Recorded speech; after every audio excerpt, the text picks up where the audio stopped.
Welcome back to the REI Marketing Weekly. It's your host, Josh Culler, here with Culler Media. And today I've got somebody I've actually never met before. We have a million friends in common on Facebook, and I put a Facebook post out the other day saying something effective that I want to know who some of the top virtual wholesalers are in the country.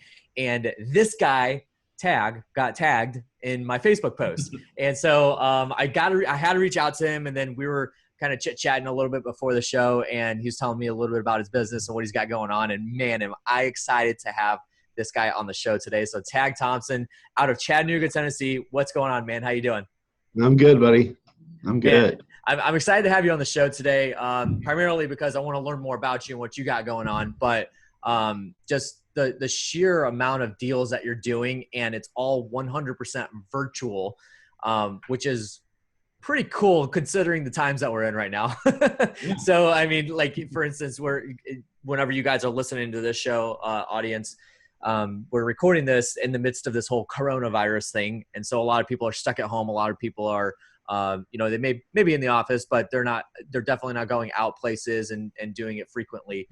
So this is a really good time to put this kind of a podcast out there with this kind of content, showing you guys how to kind of be able to operate your marketing. Obviously, this is a marketing podcast for real estate investors, but show you how you can automate your marketing and get marketing out there without having to, have boots on the ground and that kind of thing. And so I'm excited to have Tag on the show here. But before we jump into it, guys, I want to bring to you a new platform that just came out. It's called rei.video. And man, am I excited about this platform. Many people come to me all the time like, hey, Josh, can you, I shot this video of a property walkthrough or a testimonial. Can I just send it to you and you have your team edit it and then send it back to us or whatever? Just kind of one-offs like that. And so I had so many people asking about that. And so we built this platform, this website called rei.video, where you could shoot your own videos, whether that's with your phone, a camera, whatever you want to do. You send it on over and tell us what you want done to it. You could add closed captions, graphics. We could do all kinds of crazy stuff with it, video wrappers and that kind of thing. And we'll edit it and send it back to you. And you get unlimited revisions. It's a pretty freaking cool platform. I'm excited about it. But if you go today over to rei.video and you use the coupon code FIRSTVID, you'll get 50% off your first order. So you can try it out. And hey, we get it's unlimited revisions. So you basically get exactly what you want. So make sure you guys go check that out. We'll have that link down in the description below. All right. So let's talk about virtual marketing and virtual wholesaling. Man, I'm excited. Tag, do me a favor and don't be humble about it. Just tell people who you are and what you do, like a little bit about the business and things that you guys got going on right now. Yeah. So I've been wholesaling for about 3 years now. My partner, David Olds, has been doing it for about 10 years. And about 3 years ago, we decided that we just needed to scale to other markets. We're in Chattanooga, Tennessee, and we had kind of maxed out what we could, like kind of what the buyer's market would absorb here in Chattanooga. So we decided we need to go into other cities. So at that point, really nobody was talking about virtual wholesaling. There were some people doing it, but it wasn't kind of a buzzword, things that people were doing. So we did a lot of trial and error. We failed in a couple cities pretty miserably and finally hit our stride when we went into Charlotte, North Carolina, and started doing a bunch of deals in Charlotte. And then we started expanding into other kind of smaller, not necessarily big city markets. We're in Charlotte and Atlanta, but other than that, we're not in any big cities. We're in what we call tier 3 markets, which are areas that have kind of around or a little bit less than 500,000 people. And those are great markets for us. But yeah, we did about 150 deals last year. We're on pace and should hit 300 to 400 deals this year, all virtually. We even work virtually in our own city. So after we kind of figured the systems out and made sure it worked really well, we don't even go to houses that are 2 blocks away. Yeah. We still do the exact same thing, the same conversation, the same processes for houses that are just down the street. So after we kind of implemented that, we really figured out that we can do this anywhere in the country. So right now we're in 9 cities, mainly kind of in the Southeast, Alabama, Tennessee, and North Carolina, and Georgia is kind of where we're operating. So yeah, it's going great. We're really excited, and being virtual is pretty good and pretty convenient right now when Yeah. you're kind of stuck at home and you can't get out. So, Yeah. so that's been pretty good. That's awesome. That's good to hear. We'll definitely dive deeper into some of these topics that I really want to talk about. So I got 15 minutes with you.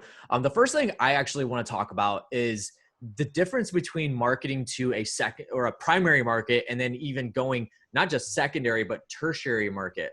So like, what are the differences between marketing to those, that level of markets? I mean, you're Atlanta, but then, you got Chattanooga. That might be, is that a tertiary market? Is that accurate to say, or is that a secondary market? Atlanta?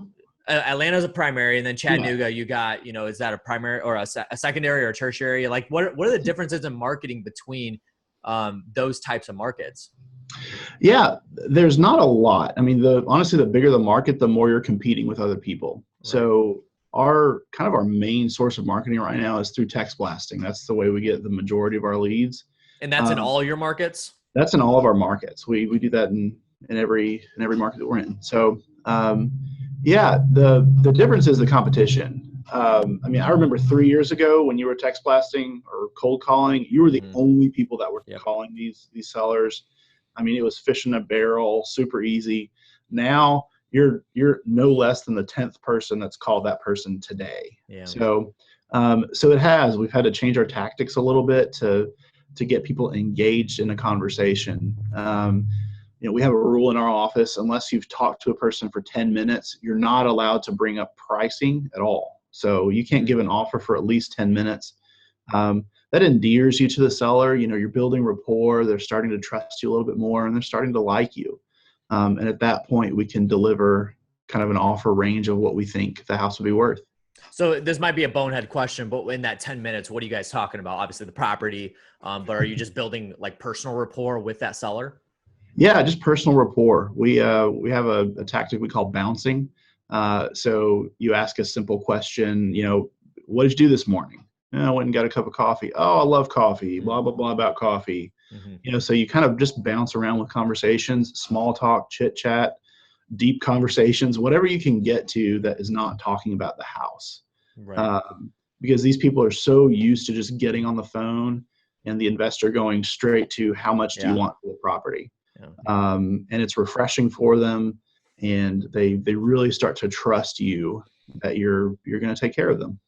Yeah, absolutely. And it might be like, and also, I mean, just the markets that you're in, they're, Southern people, we're not going to judge because I've got, my parents grew up in North Carolina, Winston-Salem area. So, but like they're the type of people that like conversation a little bit more. As opposed to like where I'm at in the Chicagoland area, people are more like, getting down to business type thing, like brass tacks type thing. They don't want to just like talk to you. So it's different. Right. But I think I really like that. I really like that thought though, of building some rapport, like personal rapport, icebreaker type stuff, in that first 10 minutes. Now, you said you do text blasting. You've mentioned before you do cold calling as well. But you also, before we jumped on the call here, you mentioned that you stopped direct mail a couple of years ago. Are you able to let us in on a little bit of and enlighten us and why you stopped doing direct mail? So when so many people are continuing to do it? Yeah, no, and it is still effective, right? So you'll still get deals doing direct mail.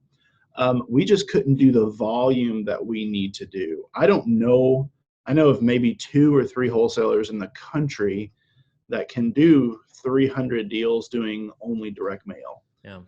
Just because you can't push that many leads through in a reactive marketing channel. You have to send the postcards out and hope that they call you back.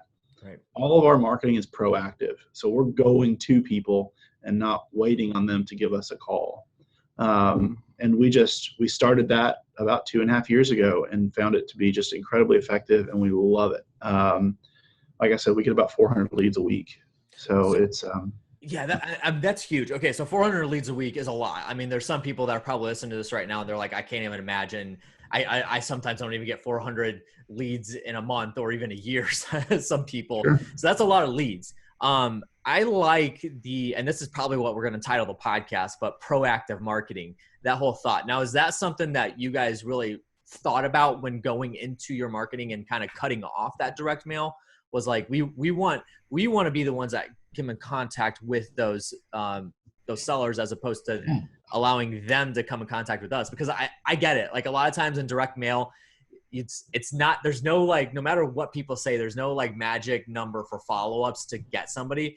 It's literally like you're just hitting them at the right moment, like at the right time, when they're ready to sell, and you just so happen to hit them at the right point. So like, what are your thought processes when it comes to proactive marketing? I want to go deeper into that. So what are some other things that you could talk about with that? So when we stopped doing direct mail, it's because we'd seen dwindling results over time.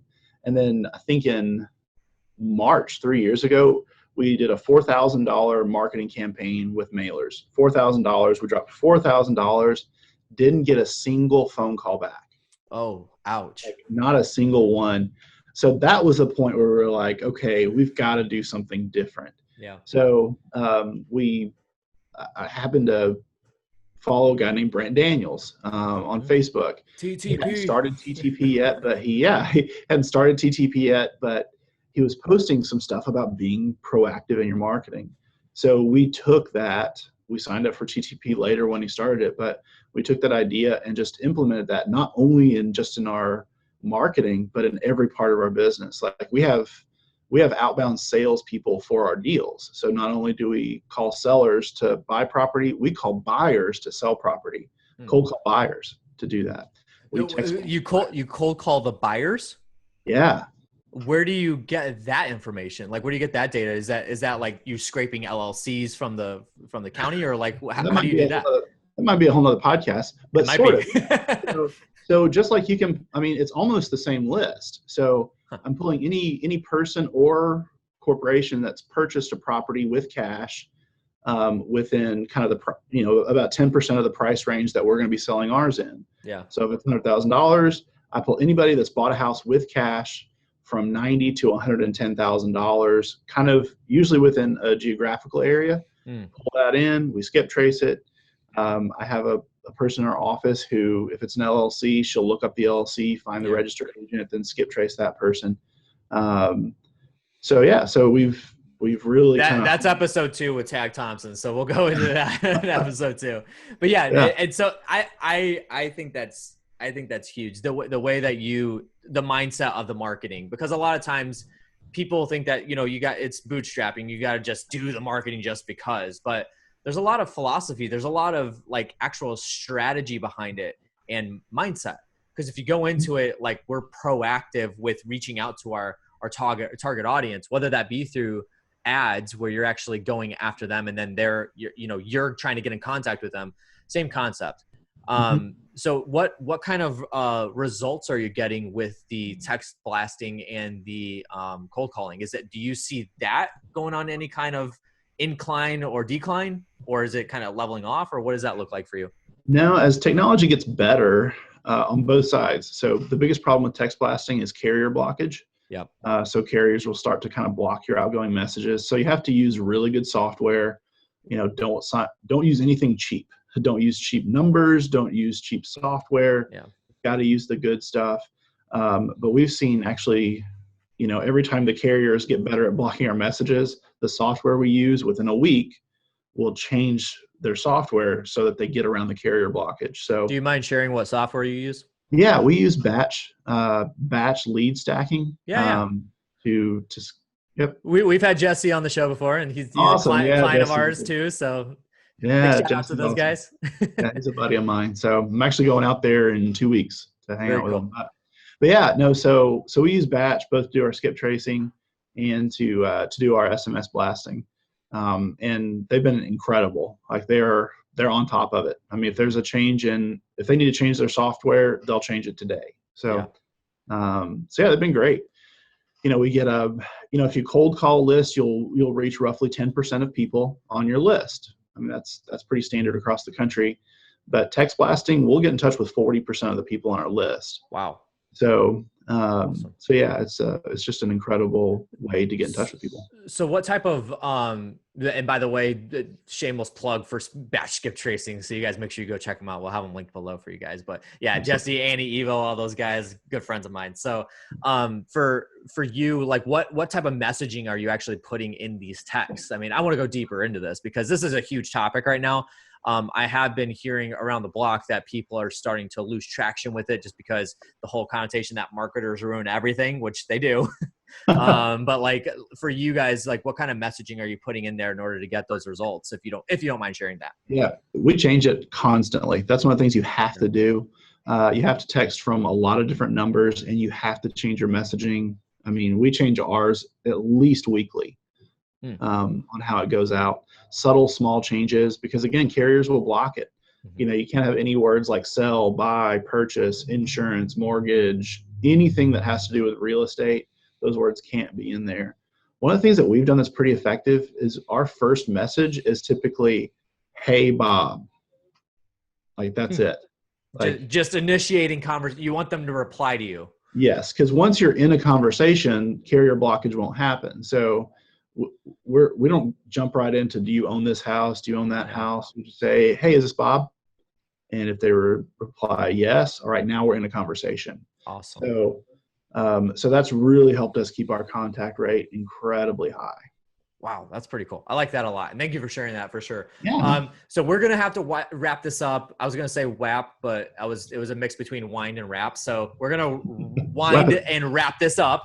But I want to give you the opportunity. So is there anything else that you want to share with the audience here from a marketing perspective, whether it is, anything related to the actual items that you're doing with your team? Any way that you're bringing leads in. I know you close over the phone a lot, so that could trickle into sales, but that's totally fine because sales and marketing overlap a lot of times. But is there anything else you want to share with the audience that you can give us some tips on? Yeah, the biggest tip I would give you is it doesn't really matter which marketing channel you necessarily use as long as you're consistent. In marketing, unfortunately, we say around our office, we're supposed to do 10 things. We typically do 5 of them and never the same 5. So that's a big flaw in most marketing or in most companies is we're not consistent. So we try to be very consistent. Our marketing budget is the same. We spend every penny every single month to get those results back. So just be consistent.